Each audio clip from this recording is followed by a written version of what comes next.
Yon, good day mga kaga. Welcome na naman sa ating mabilisang videos mga kaga. Yan o. Magsishare na naman tayo ng mga tips yan. Ito mga kaga, applicable to sa lahat ng scooters. Yun o, kinalas na natin yung ating Mio Carb. Yan. Tinanggal na natin. Kung kayo magkalas ng ganito mga kaga, mas make sure na mayroon kayong polar syempre. Yan. Kinalas na natin yung number 17. Yun o. Pero mas maganda kung may ano kayo ganito, yung white tools, yung pang stopper natin. Yan, sinungkit-sungkit natin yung ating ano at tinamad tayo kumuha ng ano screw na manipis. Yung medyo natagal, pinaikot-ikot natin. Mahina na pala ang magnet ng ating screw.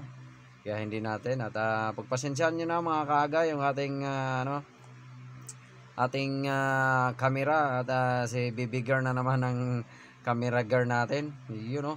At kung bago lang para kayo sa ating YT channel mga kaga, YouTube channel, Aga Cesar Vlogs, pa-subscribe naman at pa-hit na rin yung notification bell para update kayo sa aking mga susunod na vlogs, you know. At fa-follow na rin ang aking FB page at aking FB profile, Aga Cesar Works. At yun.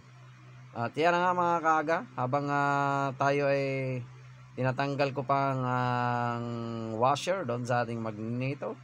At magsha-shout out na rin ako sa aking number 1 na sponsors, tagahanga. Iyon, Chian Vlogs and Elabon, thank you sa inyong suporta. At yan na, ganito ko mga kaga, isasalpak na natin yung ating puller. Yan, yung ating puller na legend, medyo legendary na yung puller to, medyo may katagalan na to. At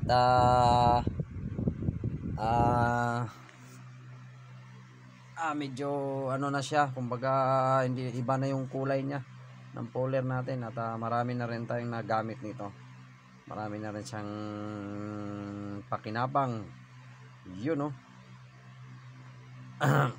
Yan ang mga kaga,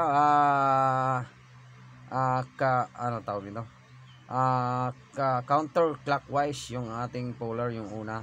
Pero yung pang sundot talaga ng doon sa kanyang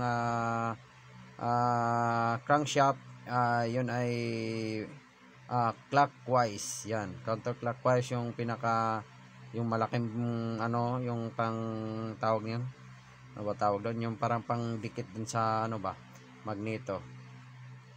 At kung kaya wala naman kayong tawag noon, power tools, okay lang yung mga ganito mga kaga, mano-mano lang. Pitikin nyo lang yan para yan, pitikin nyo lang ng pabigla. Mas maganda kung may extension kayo para hindi kayo mahirapan para pitikin yung ate. Pasensyahan nyo na mga kaga, yung ating camera gear medyo nagkurog-kurog na naman. Ayan na, ayan na.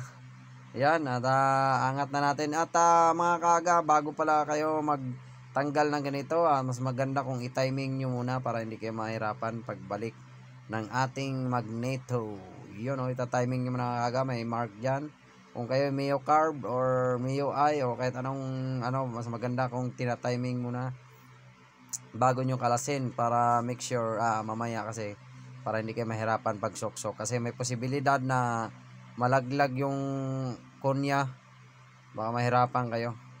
Yun, ayan na mga kaga. At part 1 lang ito mga kaga, yung ating videos na to. At sana subaybayan nyo ang ating part 2. Yun, nilinis natin yan, abangan nyo mga kaga part 2. At yung na-discover natin dito sa pagkalas natin, kasi pangalawang kalas ko na to, yung na-discover nga natin ngayon, yan, abangan nyo mga kaga. At ano bang na-discover natin, may panibagong gastos na naman ito, make sure sigurado yan. Thank you mga kaga. Ayan, mabilisan lang to. Ayan, Aga Cesar Vlogs, save money, save time, peace. At Aga Cesar Works, thank you. Ingat sa lahat. Bang bang.